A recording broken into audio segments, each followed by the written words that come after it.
ओम अज्ञानतिमिरन्धस्य ज्ञानञ्जनशलाकया चक्षुरुन्मिलितं येन तस्मै श्रीगुरुवे नमः।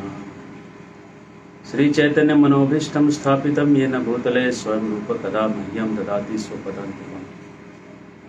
वन्दे श्रीकृष्ण चैतन्य नित्यानंद सहोदितो गौड़देशे पुष्पवन्तो चित्रौ सन्दो तमो नदो। हरे कृष्णा। संस्कृत के वर्ग में आपका स्वागत करते हैं। और अभी तक हम लोग जो अलग अलग रूप सीख रहे हैं उन रूपों को देख रहे हैं। रूपों को आप सिद्ध करके भी देख सकते हैं या रूपों को आप फर्क करके भी देख सकते हैं। डिपेंड है कि आप करना क्या चाहते हैं। आप व्याकरण सीख किस लिए रहे हैं इसके ऊपर डिपेंड करेगा आप कैसा सीख रहे हैं। अगर आप व्याकरण इसलिए सीख रहे हैं कि आप आचार्यों के तात्पर्यों को आप पढ़ सकें और अनुवाद समझ सकें, तो बस आप अगर फ़र्क समझ ले रहे हैं तो आपका काम हो जाएगा। लेकिन अगर आपको उसके गहराइयों में बहुत उतरना है और टीकाओं के सूक्ष्म अर्थों को प्रकट करके लेना है, तो आपको व्याकरण में एकदम आपको प्रॉपर आपका जो है ज्ञान होना चाहिए। और उसके लिए आपको रूपों को सिद्ध करना भी आना होगा। ऐसे तो कई लोग कहते हैं कि लघु सिद्धांत कौमुदी पढ़ो, लेकिन बहुत साल हम लोगों ने प्रयास किया पढ़ने का, लेकिन वो बड़ा कठिन मार्ग है उसको व्याकरण सीखने का, सिद्धांत कौमुदी और लघु सिद्धांत कौमुदी। तो उस कठिन मार्ग को आसान करने के लिए इधर दो गुरुजी हमें मिल गए। एक श्रीपाद दामोदर सातवलेकर जी जो पद्म भूषण थे और 1920 में उन्होंने ये पुस्तक लिखी है। ये है संस्कृत पाठमाला भाग 1 से भाग 24। ये exoticindia.com पे अवेलेबल है। मोटी सी किताब दिखती है लेकिन बहुत आसान है प्रैक्टिस करने के लिए, बहुत हल्की किताब है। मैं बोलूँगा सबसे आसान किताब मार्केट में यही है, श्रीपाद दामोदर सातवलेकर जी 24 संस्कृत पाठमाला।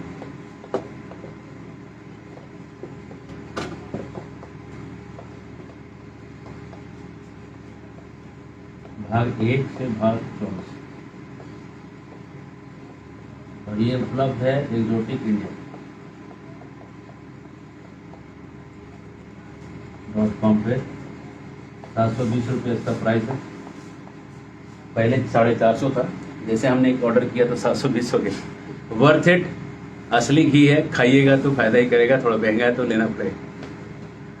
तो ये ऑथर है श्रीपाद गुरुजी दामोदर सातवलेकर जी।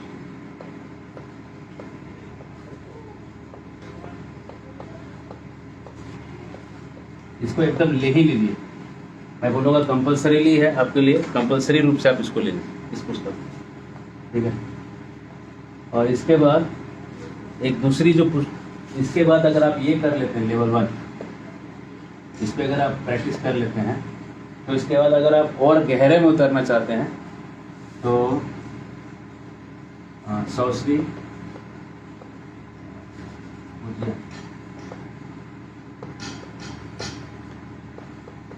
पुष्पा दीक्षित जी हैं।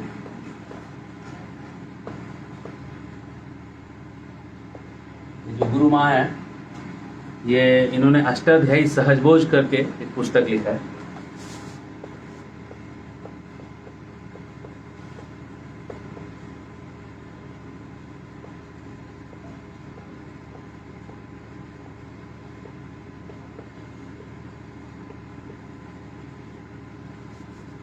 तो पुष्पा जी ने माता जी ने बहुत ही शास्त्रों को पढ़ के उसको समझ के और ये समझा कि अष्टाध्यायी पढ़ाने के जितने भी प्रक्रिया अभी प्रचलित हैं सारे गलत।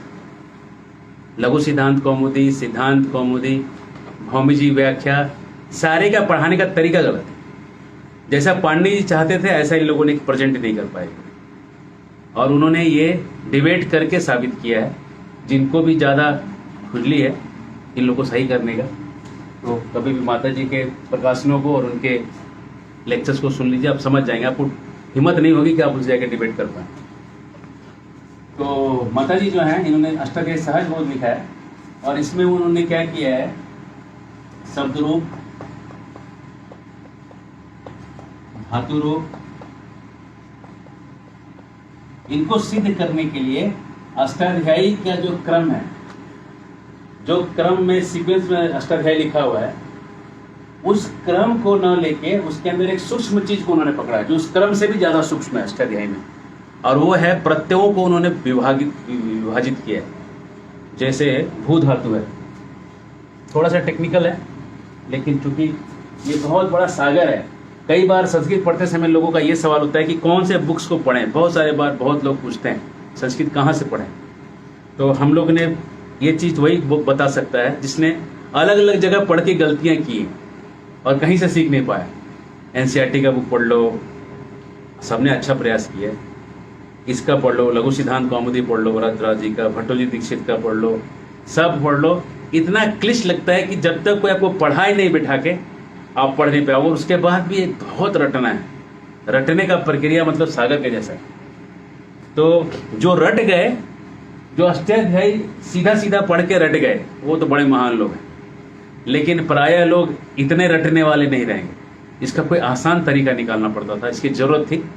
तो माता जी ने मेरे को ऐसा लगता है कि इनको दृष्ट हुआ, इनको दिखा, भगवत कृपा से,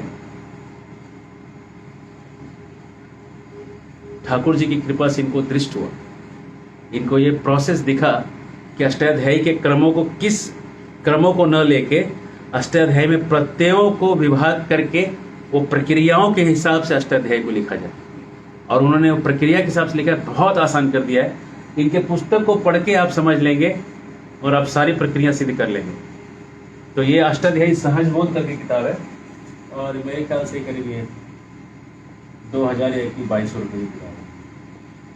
ये ऑनलाइन ये भी अवेलेबल है, प्रतिभा प्रकाशन है मेरे ख्याल से, वहाँ पे उपलब्ध है।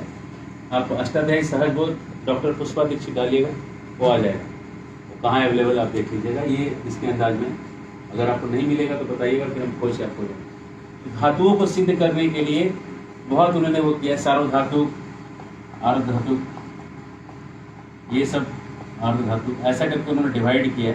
प्रत्ययों को डिवाइड करके उन्होंने बहुत, एक बार उनके सिस्टम को उन्होंने सिस्टम पकड़ा। वो अगर सिस्टम समझना होता है थोड़े दिन, अगर वो सिस्टम आपने समझ लिया तो सारा खट खट खट खट खट खट खट खट खट खट सिद्ध होना चालू हो जाता है।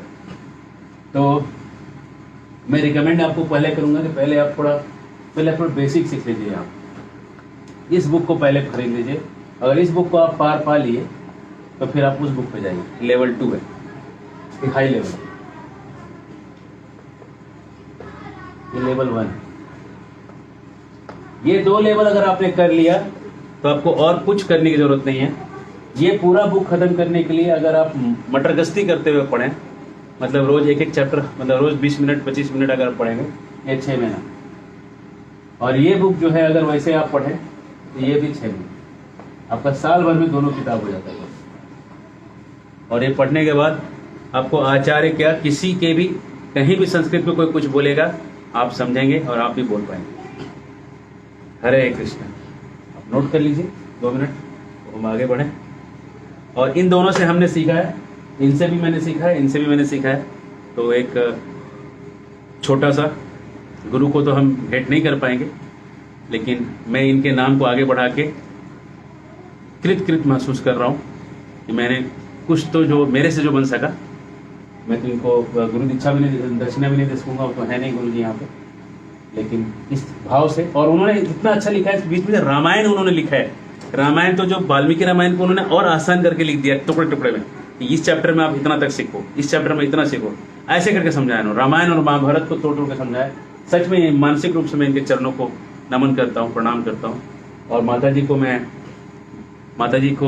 के क्लासेस में अटेंड कर रहा हूँ, तो उनको भी मैं अपने मन से उनके श्री चरणों को प्रणाम करता हूँ। और आशा करता हूँ कि आप इस संस्कृत के भूल भुलैये के खोज में न फंसिएगा, और ये रिकमेंडेशन करके आप बहुत आसानी से आप इसको प्राप्त कर लीजिएगा, ठीक है ना। और किसी को अगर सिस्टमेटिकली शुरुआत से थोड़ा लंबा लगे, लेकिन बहुत सिस्टमेटिक सीखना है, तो आप डायरेक्टली भी अष्टाध्यायी सहज बोध को आप पढ़ सकते हैं। डायरेक्टली भी आप इसको पढ़ सकते हैं। ये किताब को आप डायरेक्टली भी पढ़िएगा, समझ में आएगा। लेकिन अगर आप इसको पहले पढ़िएगा, अगर आपका एक रेगुलर लेवल है, मैं रिकमेंड करूंगा पहले आप इसको पढ़ लीजिए एक बार, उसके बाद आपका बहुत हाई लेवल चला जाएगा। उसके बाद शायद आपको इसकी ज़रूरत ना भी पड़े, लेकिन और आपको जाना है टेक्निकलिटीज़ में तो आप ये पढ़िए। हरे कृष्ण। हम मिटाते हैं इसको।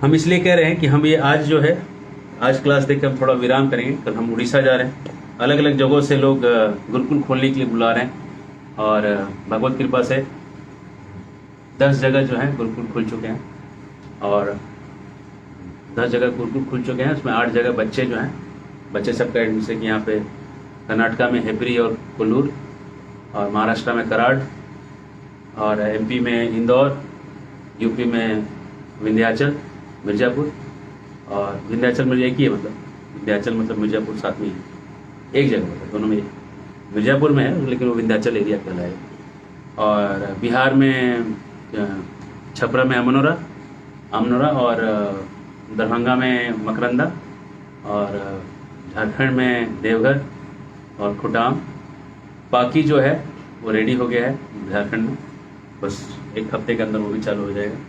तो ऐसे जो 10 गुरुकुल हैं ये लॉन्च हो चुके हैं, और 6 गुरुकुल जो है पाइप में है, मतलब 6 और बनने हैं।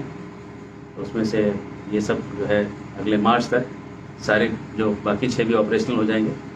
तो आशा है कि 15 गुरुकुल कम से कम गौर पूर्णिमा तक हो जाएं, यही आप लोग से आशीर्वाद की आकांक्षा करते हैं। और अब संस्कृत में हम पढ़ते हैं चंद्रमा, चंद्रमस। ये शब्द जो है स का अंत है और पुल्लिंग है। शब्द है चंद्रमस, लेकिन जब रूप बनेगा तो पहला रूप बनेगा चंद्रमा। हम लोग बोलते हैं चंद्रमा, लेकिन जो उसका रूट है, उसका जो ओरिजिनल रूट वर्ड है वो चंद्रमस है। तो चंद्रमस का जब मूल रूप को जब आप रूप चलाएंगे, शब्द रूप में चलाएंगे, तो पहला चंद्रमा बनेगा, ये बनेगा चंद्रमसम।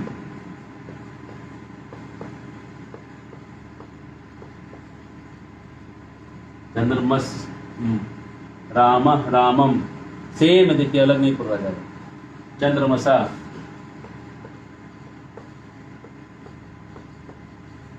तृतीया सेम है, देखिए तृतीया किसी से सिमिलर है, सोचिए कल हमने पढ़ाया था। चंद्रमसे, चंद्रमसा। मैं याद करके नहीं आया, मैं बस फेंक रहा हूँ, ये ऐसा ही होगा। देखिए ये भी दूसरा भी, षष्ठी भी चंद्रमसा ही होगा, वही है, और सप्तमी चंद्रमसी होगा। बस फेंकना सीख जाइए। If you can not make it, fake it. देखिए जैसे मेडिकल का एग्जाम आप देते हैं, तो एमसीक्यू जब आप सॉल्व करते हैं, मेरे को एक सीनियर ने बताया था, जब मैं तैयारी कर रहा था मेडिकल की, तो एक सीनियर जो यूपीएससी की तैयारी करते थे, वो मेरे रूम के बगल में रहते थे, और एक बार एक गुरु मंत्र दिए मेरे को। तो मैं बहुत टेक्स्ट पढ़ता था, समझ के पढ़ता था।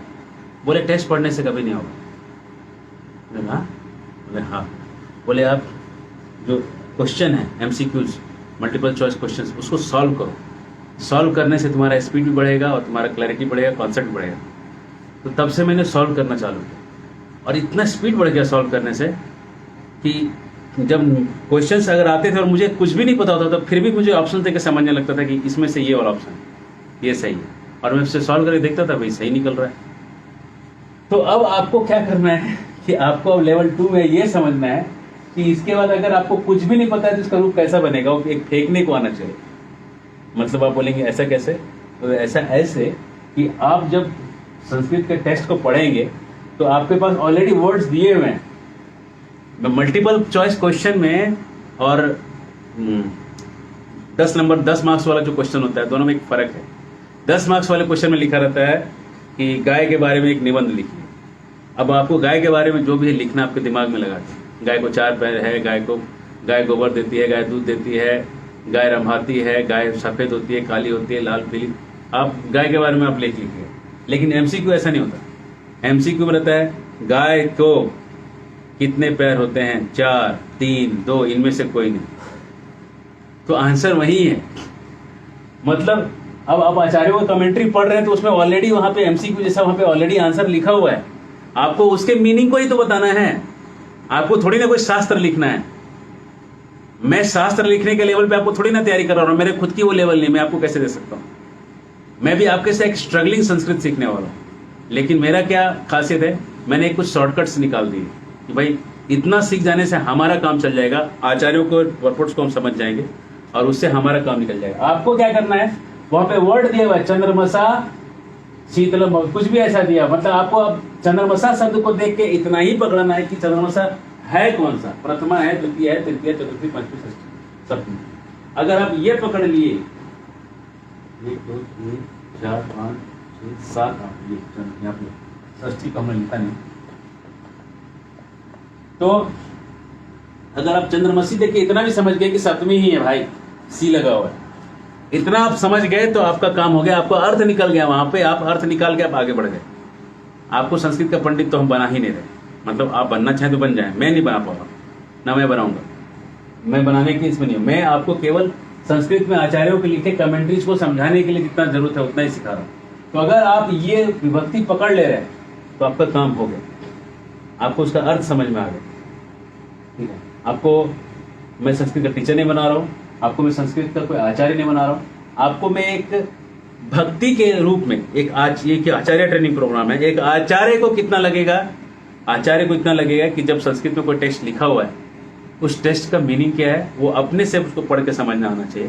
क्योंकि जब वो कोई डिबेट भी करेगा कहीं जाके, तो डिबेट में ओरिजिनल उसको पता होना चाहिए। ये श्लोक का अगर सामने वाले ने कुछ घुमा दिया कि इसका मतलब ये है, तब आपको एक कोट करते आना चाहिए कि ये तो ये विभक्ति है, यहाँ पे ये विभक्ति लगा है, आत्मनेय पद है, तुम परस्मय पद में कैसे इसका अनुवाद कर दे रहे हो। तो टेक्निकल आंसर्स देना आना चाहिए, वो हम आपको सिखा रहे हैं। तो ये जो परस्मय पद और आत्मनेय पद बोला वो हम आपको नेक्स्ट मॉड्यूल में सिखाएंगे, क्योंकि हमने अभी वर्ब को टच नहीं किया। और आज का क्लास देने के बाद हम बीच में गैप लेंगे, क्योंकि उड़ीसा जाना है गुरुकुल की जगह को देखने के लिए। तो आपको आशीर्वाद दीजिए कि और भी जगह मिले, और वो देख के हम आएंगे। 15 से फिर से 15 से 21 हम कंटिन्यू करेंगे। 21 को हमारा ये मॉड्यूल हम खत्म करेंगे, और उसके बाद आपका टेस्ट होगा, और फिर आपका नेक्स्ट मॉड्यूल जो है फिर हम जनवरी में लॉन्च करेंगे, 3rd मॉड्यूल, जिसमें आपको वर्ब सिखाएंगे और आत्मनेय पद, परस्मय पद, उनका फर्क, और भविष्यकाल, वर्तमान काल, भूतकाल, विधिलिंग, लोट लकार, आज्ञार्थक, इसमें कैसे उसको उपयोग में लाना है उसको हम ज़्यादा उधर देखेंगे। ठीक है, और आपके कुछ पर्सनल प्रश्न होंगे तो हम बीच में भी लेंगे। मेरा नंबर आप लोग के पास है, और नहीं है तो आप नोट कर लीजिएगा,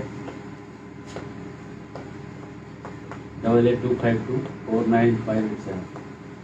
मैसेज करिएगा, ठीक है, और मैसेज करके वेट करिएगा, मैं आपको रिप्लाई जरूर कर दूंगा।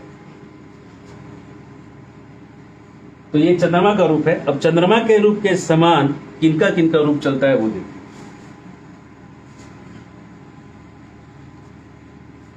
मिटा दें, हरे कृष्ण कृष्ण कृष्ण हरे हरे, हरे राम राम राम हरे हरे।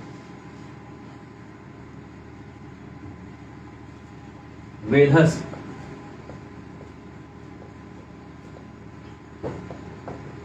वेधस का मतलब होता है बनाने वाला, दुनिया बनाने वाला, विश्व बनाने वाला।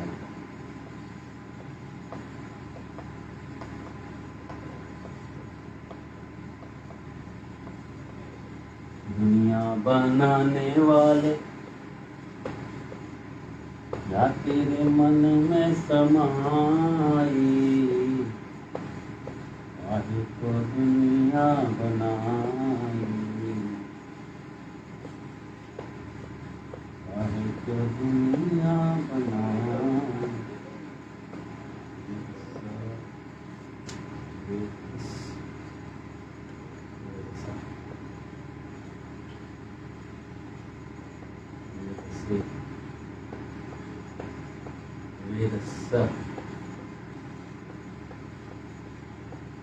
वेदसी,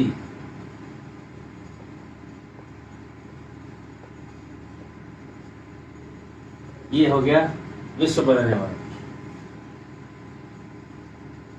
वेदा वेदा पंक्ति मानचित्र है। तुमने क्या सोचा था दुनिया बनाने के लिए? कहा है तूने दुनिया बनाई?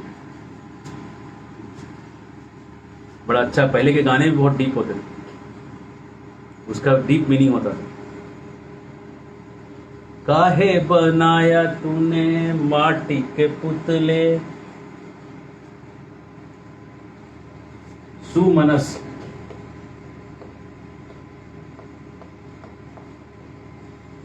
मनस जो है मन, सुमनस मतलब अच्छा मन, तो मनस भी ऐसे चलेगा, है ना, सुमनस।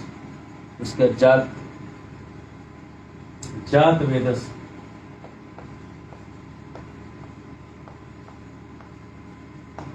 जात वेदस मतलब होता है अग्नि।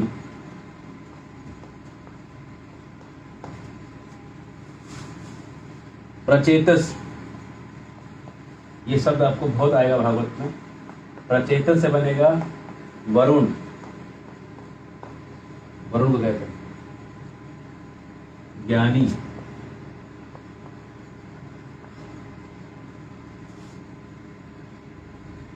प्रचेतस स्वरूप कैसे बनेगा? प्रचेता,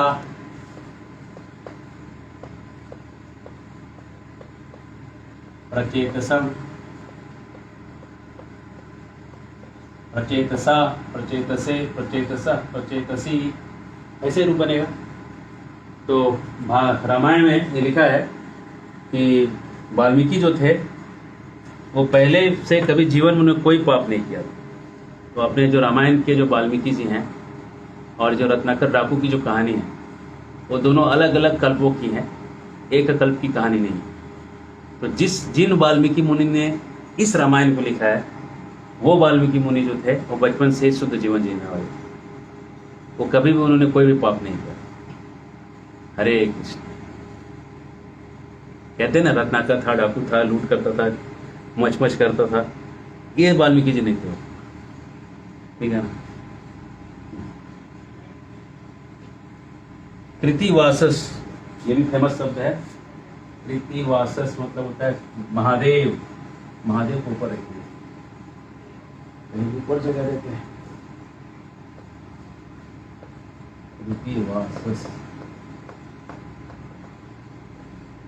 कृतिवासस का रूप बनेगा कृतिवासा, महादेव। कृतिवासम, महादेव को कृतिवाससा, महादेव के द्वारा जहर पिया गया। कृतिवाससा विषम, ऐसा हो जाएगा भक्षे, भक्षे।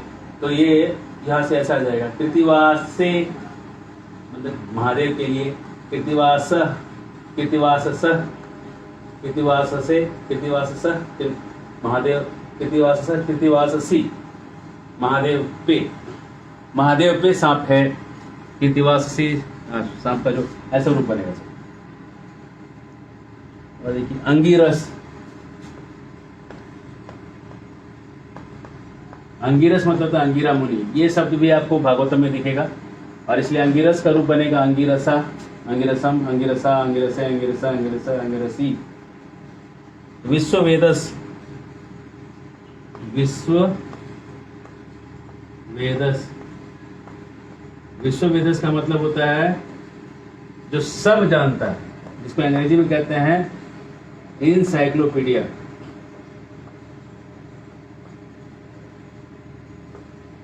सर्व ज्ञान युक्त,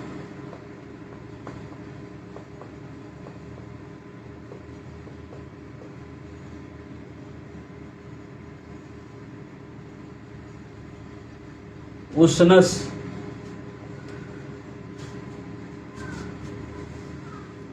उष्णस, उष्णस मतलब होता है शुक्राचार्य। आप बोलेंगे उनके लिए हम रूप क्यों याद करें भाई, एक आदमी के लिए रूप याद करें, गजब हो गया, है ना। आप इसलिए याद करें, उष्णस का रूप बनेगा उष्णा।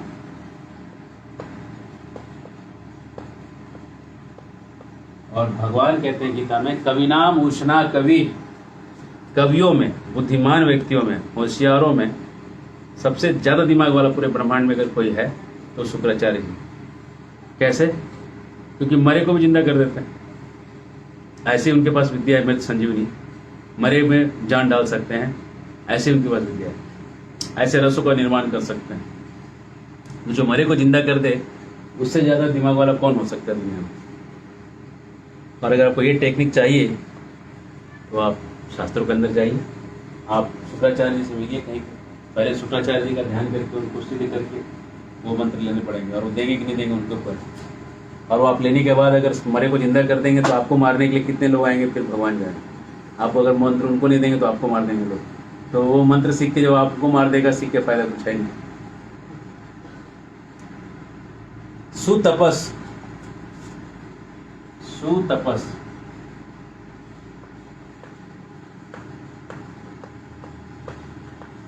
अच्छा तपस्या करने वाला, अच्छा तपस्या करने वाला, तपस्या अच्छा करने वाला, सुतपस। तो रूप बनेगा सुतपस, सुतपा, सुतपसम, सुतपसा, तू सुतपसे, सुतपसा, सुतपसी। वयोधस,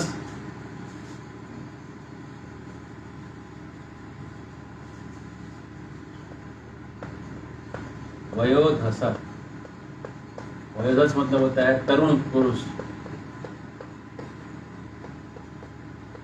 इसका रूप बनेगा वयोधा,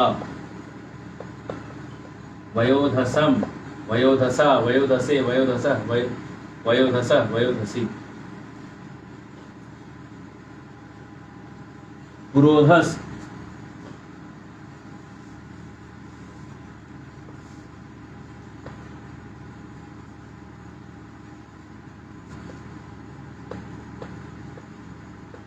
पुरोधस का रूप बनेगा पुरोधा, पुरोहित।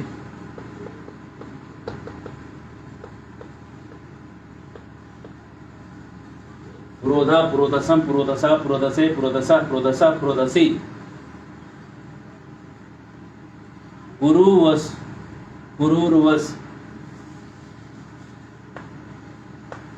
पुरुर्वस, पुरुर्वस का रूप बनेगा पुरुरवा। एक राजा था, वैदिक राजा, भागवत में इसका नाम है पुरुरवा का। और पुरुरवा अपने उर्वशी के साथ जो आख्यान है, ब्रह्मचारियों के लिए बहुत काम का है। इन्हीं को अगर ब्रह्मचारी बनना है तो पुरुरवा का आख्यान जरूर सुनिएगा। निरीचक्षसस,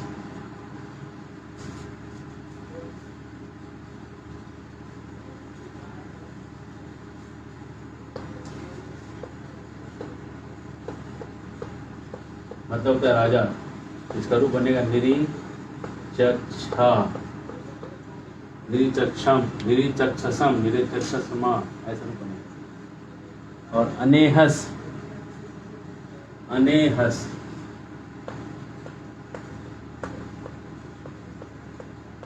अनेहस का रूप बनेगा अनेहा,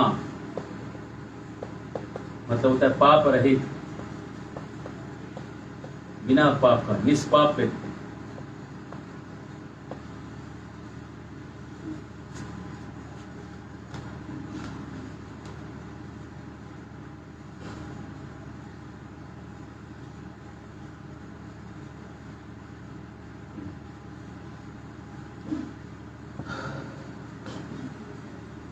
अब आप एक अनुवाद करिए।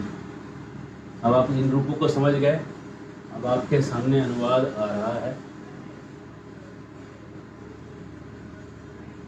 आकाश में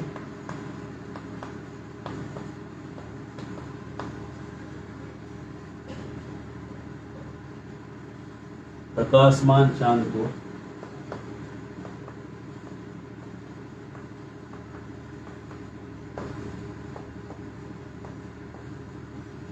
शाम को बालक देखता है।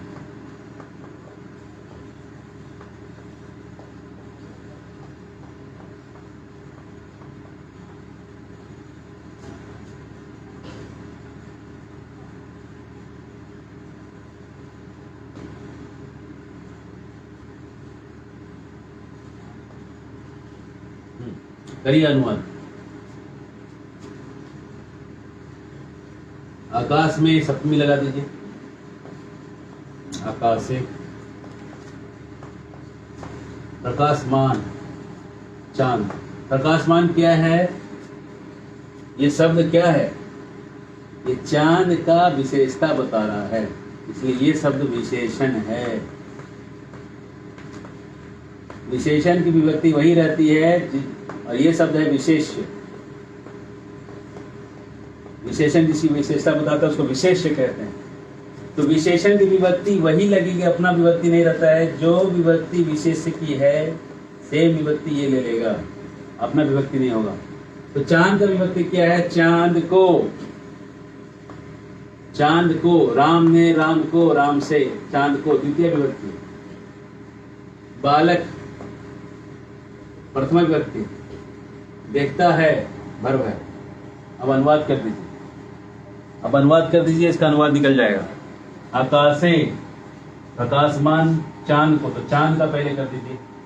चंद्र, चांद को द्वितीय विभक्ति लगाइए, ये पहला है, द्वितीय है, लगा दीजिए। चंद्रमसम द्वितीय विभक्ति। आकाशे चंद्र मौसम लग गया, यहां से हमने छोड़ दिया। प्रकाशमान चांद, प्रकाशमान, प्रकाशमानम, क्या इसको भी लगेगा। प्रकाशमानम चंद्रमसम। बालक देखता है, बालक देखता है, देखता है।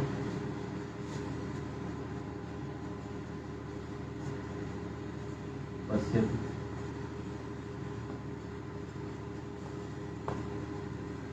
अब आप इसको कैसे भी संस्कृत में आप शब्दों को आगे पीछे कर दीजिएगा, मीनिंग नहीं बदलेगा। क्यों नहीं बदलेगा? क्योंकि इसमें ऑलरेडी विभक्ति लगा हुआ है, उसका एक एक वर्ड का अपना मीनिंग लगा हुआ है। संस्कृत में वर्ड्स को आगे पीछे करने से कोई फर्क नहीं पड़ता, हिंदी में पड़ता है। क्योंकि हिंदी में अगर आगे पीछे कर दीजिएगा तो अगर राम ने रावण को मारा, अगर आपने उसमें आगे पीछे रावण ने राम को मारा बोल दीजिएगा तो उल्टा मीनिंग हो जाएगा ना। रावण को राम क्या वो हो नहीं सकता है, लेकिन ये इसमें आप पलट ही नहीं सकते। इसमें आप इसमें राम ने मारा तो रामायण उसमें पहले ही लग गया। रामायण आगे रखिए पीछे रखिए, मीनिंग चेंज हो ही नहीं सकता। तो आकाशे चंद्रमसम प्रकाशमानम, प्रकाशमानम चंद्रमसम ये पहले आएगा, ये बाद में आएगा। बाल का पश्य, इसका मतलब ऐसा निकलेगा।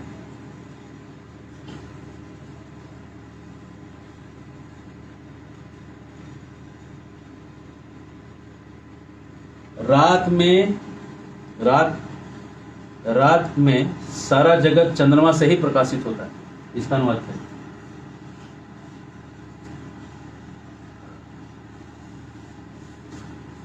रात में का है रात्रो, सारा जगत चंद्रमा से ही प्रकाशित होता है।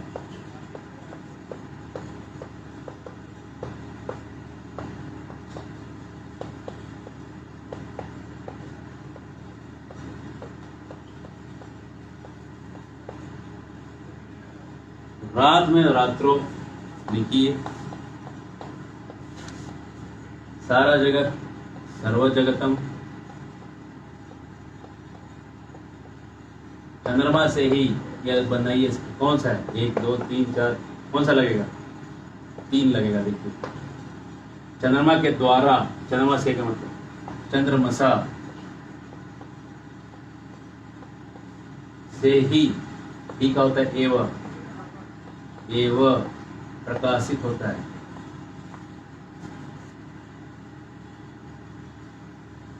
प्रकाशितम,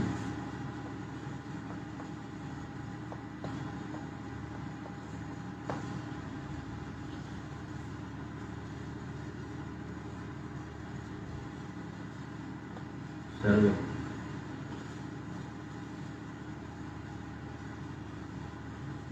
अब देखिए, अग्नि ने लकड़ियों को जला दिया। अब अग्नि का आप ये रूप लीजिए, जात वेद। अग्नि ने लकड़ियों को जला दिया, अग्नि ने जलाया, अग्नि के द्वारा जल गई लकड़ियां। तो ये लगेगा तीसरा। जात वेदसा तृतीय लगेगा लकड़ियां। काष्ठम दग्धानी, जलना का होता है दग्ध होना। काष्ठानी दग्धानी। अंगिरा ऋषि ने यह स्तोत्र बनाया, ये बनाइए। अंगिरा ऋषि ने यह स्तोत्र बनाया, तो बनेगा ऐसे देखिए, अंगिरा ऋषि ने बनाया, द्वितीय विभक्ति लगेगा। अंगिरसा ऋषि ने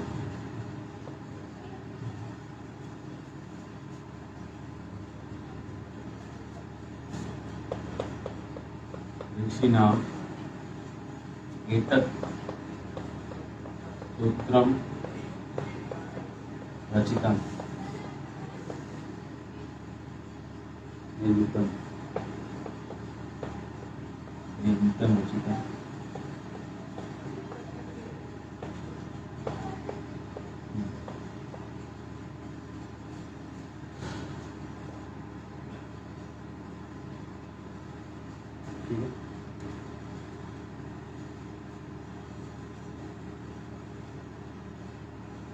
शुक्राचार्य राक्षसों के पुरोहित हैं। शुक्राचार्य राक्षसों के पुरोहित हैं। शुक्राचार्य का होगा उसीनस, उसीनस शुक्राचार्य। तो इसका रूप बनाइए तृतीया। शुक्राचार्य कहते हैं उष्णा, नहीं, पहला रूप होगा। शुक्राचार्य गुरु है पहला। उसीना, उसीना राक्षसों के, राक्षसों के, राक्षसाना बहुवचन, षष्ठी बहुवचन, राक्षसाना पुरोहित।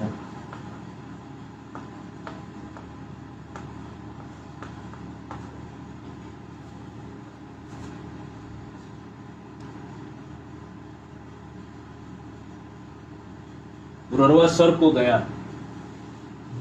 पुररवा सर्प को गया, पुररवा, पुरुरवस ये सब था। पुरुरवस से पहला बन रहा है पुररवा स्वर्गम गतः गया।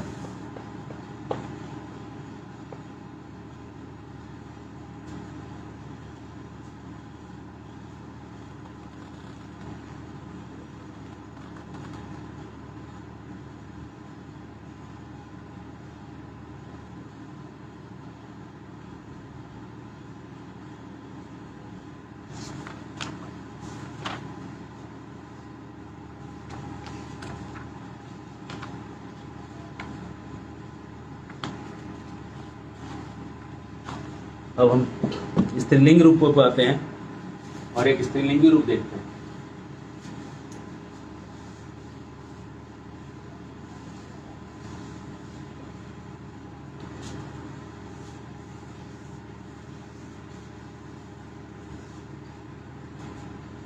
रमा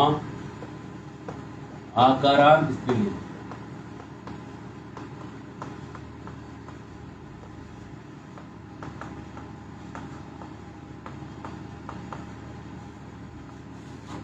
रमा, रमा मोटा मोटी एक ही है। अंत में तो आपको पकड़ना है, केवल उसका रूप देख के पहचानना है, आपका काम आसान है। रमया तृतीया ही है जो आपको हमेशा याद रखना होगा। रमायई ये तो बहुत इम्पोर्टेंट है, हम याद करा देंगे, आपको याद करने की जरूरत नहीं है, याद करिएगा नहीं। अभी देखिए 2 मिनट में याद कराते हैं। रमाया, रमाया, रमाया,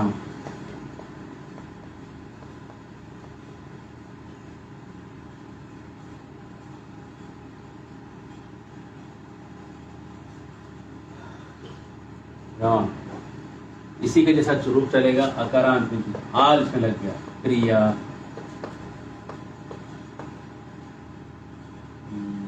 गाढ़ा, जो भी आकारांत शब्द है, विशाखा,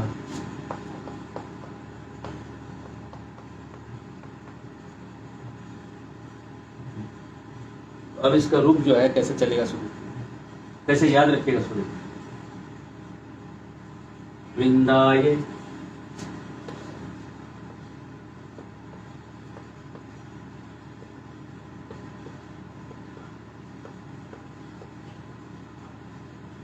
वृंदायै तुलसी देव्यै प्रियायै केशवस्य च विष्णु भक्ति पदे देवी सत्यवत्ते नमो नमः। वृंदायै चतुर्थी है, वृंदा देवी के लिए प्रणाम है, तुलसी महारानी को प्रणाम है। तो वृंदा अकारांत स्त्रीलिंग है, आपको ये कि शब्द याद हो गया कि अकारांत में, अकारांत के चतुर्थी में आयै, ये य लगेगा, देखिए वृंदायै रमायै, है ना, याद हो गया। अब आपको ये रमा तो खैर याद करने की जरूरत नहीं है, रमा में याद करने की जरूरत है, रमैया। विद्या भी ऐसे इसमें आएगा, विद्या, और विद्या का रूप ऐसा बनेगा विद्या। विद्या के द्वारा यश की प्राप्ति होती है, विद्या यशा भवती, विद्या से यश होता है, विद्या के द्वारा यश होता है, भवती, और विद्या से धन होगा तो विद्याया धन, धनम भवती, यशम भवती, जो है ना वो लगते जाएगा। तो ये तृतीया आपको याद हो गया, चतुर्थी याद हो गया, पंचमी रमाया विंदाया विद्याया,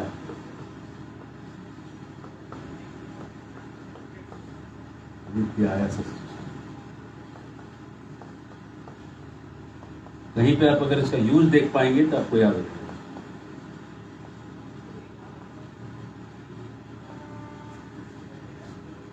पंचमी का मतलब होता है कोई चीज अलग हो, अपादाने पंचमी, विद्या से कोई चीज अलग होती है। क्या विद्याया, क्या अलग होती है विद्या से?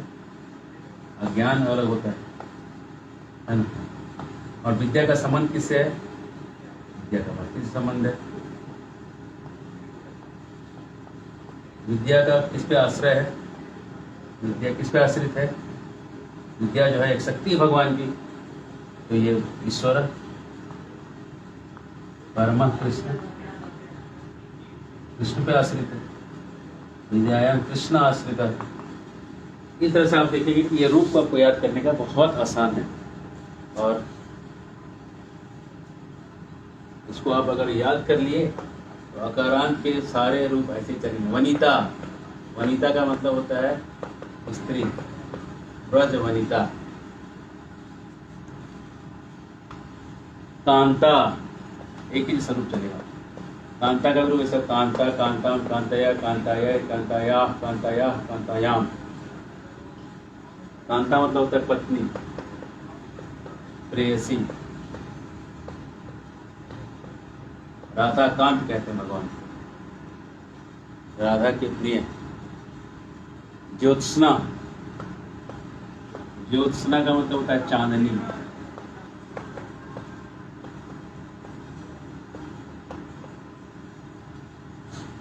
अबला,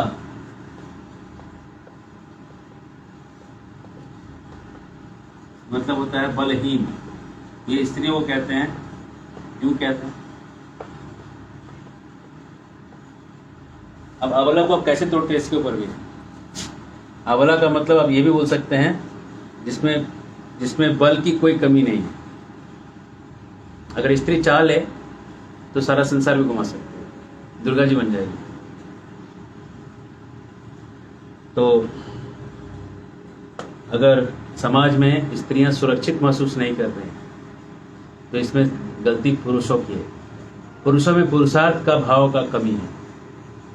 अगर एक स्त्री को झगड़ा करना पड़ रहा है, स्त्री को कुछ करना पड़ रहा है अपने चीज़ों को जमा करने, मतलब पुरुषों के पुरुषार्थ में कमी है उस समाज में इन जनरल। और समाज एक सुखी समाज तभी माना जा सकता है जब वहाँ स्त्रियाँ खुश हों, और स्त्रियाँ तभी खुश रह सकती हैं जब पुरुषों में पुरुषत्व हो, और पुरुषों में पुरुषत्व तभी रहेगा जब उनमें आचरण हो, और आचरण तभी होगा जब वो कहीं पे ट्रेनिंग लिए हों, और ट्रेनिंग तभी होगा जब कहीं पे स्कूल की जगह वहाँ गुरुकुल हो। गुरुकुलों में ही ये ट्रेनिंग हो सकती है, और गुरुकुलों से जो ट्रेन होकर निकलेंगे, ये जो कई बार लोग कहते हैं लड़कियों का गुरुकुल क्यों नहीं, क्योंकि ट्रेनिंग की जरूरत लड़कों को है। लड़कियां तभी खराब व्यवहार करती हैं जब वो उनके साथ उनके पति जो है उस लेवल का नहीं होते, नहीं तो व्यवहार उनका खराब नहीं रहता। वो पति का अनुरूप व्यवहार करना चाहती है। कोई भी लड़की चाहती है मेरा लाइफ सेटल रहे, लेकिन जब पति ढंग का नहीं रहता तो अड़गम बड़गम व्यवहार उनका चालू हो जाता है। इसलिए लड़कों को ट्रेनिंग देने की सबसे ज़्यादा जरूरत है। इसलिए अगर लड़के ट्रेंड हो जाते हैं गुरुकुलों में, और ट्रेन मतलब आचरण व्यवहार का ट्रेनिंग है। यहाँ ये नहीं कि आईएएस बनना और आईपीएस बनना, वो ट्रेनिंग नहीं है। वो पढ़ लिख जाना वो कोई पढ़ ले जाएगा, लेकिन आचरण पढ़ लिख के भी अगर नीच है तो पढ़ने का कोई फायदा नहीं। नीच व्यवहार है तो, और उत्तम व्यवहार जो है ये एक आर्य का पहचान है, और इसके लिए गुरुकुलों की स्थापना करना बहुत जरूरी है, जिससे कि पुरुषों में आचरण का व्यवहार हो, और पुरुष अगर आचरण करने लगे तो स्त्रियां अपने आप को सुखी एकदम मानेंगी, है ना। और ऐसा भी प्रभुपाद जी चाहते थे, प्रभुपाद जी कहते थे कि जिस दिन हाईकोर्ट के जज तिलक लगा के बैठेंगे उस दिन मैं अपने मूवमेंट को सक्सेसफुल समझूंगा। तो मैं कई दिन तक इसको समझ नहीं पाया, इस लाइन को, कि क्या है, इसका मतलब क्या है। हाईकोर्ट का जज तिलक लगा के, अगर हाईकोर्ट के जज को तिलक लगा देंगे तो इस्कॉन मूवमेंट कैसे सक्सेसफुल हो जाएगा, हरे कृष्ण मूवमेंट कैसे सक्सेसफुल हो जाएगा। हाईकोर्ट के जज को तिलक लगाने से हमारा मूवमेंट का सक्सेसफुल कैसे होगा, ये मुझे समझा ही नहीं कभी। मैं बहुत सोचता था कि हाईकोर्ट का जज तो मान लो एक जज तिलक लगा के बैठ ही गया जाके, कौन सी बड़ी बात है। कोई डिवोटी जो है लॉयर बन के जज बन गया और तिलक लगा के बैठ गया, हो सकता है। ये कोई बड़ा चीज तो नहीं लग रहा मेरे को कि इससे इस्कॉन मूवमेंट का सक्सेस, इतना बड़ा बात प्रभुपाद जी कैसे बोल सकते। बहुत सोचा, नहीं निकला आंसर, छोड़ दिया मैंने। जब हम गुरुकुलों को स्थापना करने लगे तब समझ में आया कि जिस दिन न्याय मनु संहिता, महाभारत, भागवत, गीता, रामायण पे देने लगेंगे, मतलब टीकाधारी जो न्याय देने वाले, मतलब कहने का मतलब यही होगा ना कि वो न्याय शास्त्रों के ऊपर से देंगे। स्त्री का रेप किया है, लटका दो, स्वर्ग को जाओ, तुम तो नरक जाने वाले थे, तुमको हम स्वर्ग भेज देंगे तुरंत, और तुरंत एग्जीक्यूट, लेके आया और लटका दो, और पब्लिक में लटकाओ ढोल ढमारा पीट के, दुनिया आके देखे कि रेप किया था, इसको जो है बिना मास्क पहनाए लटका दो उसको, वो भी देखे अपना जनाजा, दुनिया भी देखे उसका जनाजा, और जो आगे जो रेप करने का सोच रहे हैं वो अपना कंट्रोल कर ले। उनको पता है कि नहीं तो हम भी ऐसे ही एक दिन जनाजे पे दिखेंगे, या नीचे एक भाला रख दो और ऊपर से उनको छोड़ दो, ठीक है, बस भाला उनके थ्रू चला जाए। ऐसा मौत दो, और अगर ह्यूमन राइट्स वाले हल्ला गुल्ला करें तो उनको भी लटका दो, क्योंकि ह्यूमन राइट्स वाले जो हैं ये मानवता के सबसे बड़े विरोधी हैं। मानवता का सबसे बड़ा दुश्मन है तो ह्यूमन राइट्स वाले, क्योंकि जिसने रेप किया है उसको बचाते हैं लोग जाके, जिससे बाकी रेपिस्ट का मन बढ़ा रहता है, और वही लोग पैसा देते होंगे संभवतः इन ह्यूमन राइट्स वालों को, जिससे कि ह्यूमन राइट्स वाले हल्ला गुल्ला करते रहते हैं और ये लोग बचे रहते हैं, और सबका व्यापार चलता रहता है, मिली जुली साठ गांठ से सब चलते रहते हैं। तो इसलिए गुरुकुलों की स्थापना का मतलब है कि भविष्य में ऐसा सरकार हो जो शास्त्रों के आधार पर नियम लगाए, कड़क नियम हो, जिसमें कि सब लोग सुरक्षित महसूस करें, और इसके लिए अधिक से अधिक गुरुकुल खोलें। और ये समय आ चुका है, गोल्डन एज, स्वर्णिम युग चालू हो चुका है। शास्त्रों में लिखा है, कैसे आप पहचानिएगा स्वर्णिम युग चालू हुआ है। कहते हैं जब आप देखिए कि बहुत सारे गुरुकुल खुलने लगे सब जगह, समझिएगा स्वर्णिम युग चालू हो गया। अब बहुत सारे का मतलब कम से कम 10,008, तब आप कह सकते हैं कि बहुत सारे। और परम पूज्य भक्तिराव महाराज जी जब आए थे गुरुकुल को देखने के लिए, तो उन्होंने आदेश दिया था कि 10,008 गुरुकुल खोल दें। तो उस आदेश को बढ़ाते हुए हम लोग खोले जा रहे हैं। आप लोग आशीर्वाद करिए, प्रयास करिए, आपका भी कोई कांटेक्ट है तो बताइए, और संस्कृत सीखते रहिए, क्योंकि आचार्य बनने के लिए संस्कृत बहुत जरूरी है। संस्कृत आपको पता रहना चाहिए सामने वाला कैसे घुमा रहा है, इसलिए हम इतना पेन स्टिकिंग आपको सिखा रहे हैं। हालांकि हम हंस रहे हैं और खुश भी हैं। पेन स्टिकिंग का मतलब है कि हम भी पढ़ के आपको हम भी खुद सीख रहे हैं और आपको सिखा रहे हैं, ठीक है ना। तो अगर आप सही समय पे सही सीख जाएंगे तो बहुत आगे सेवा कर पाएंगे भगवान की, ऐसी आशा करते हैं। बहुत बहुत धन्यवाद। हरे कृष्णा, जय श्रील प्रभुपाद। 15 तारीख को मिलेंगे वापस। 15 तारीख से 21 तारीख तक और सेशन देंगे और कुछ और रूप आपको सिखाएंगे। धन्यवाद।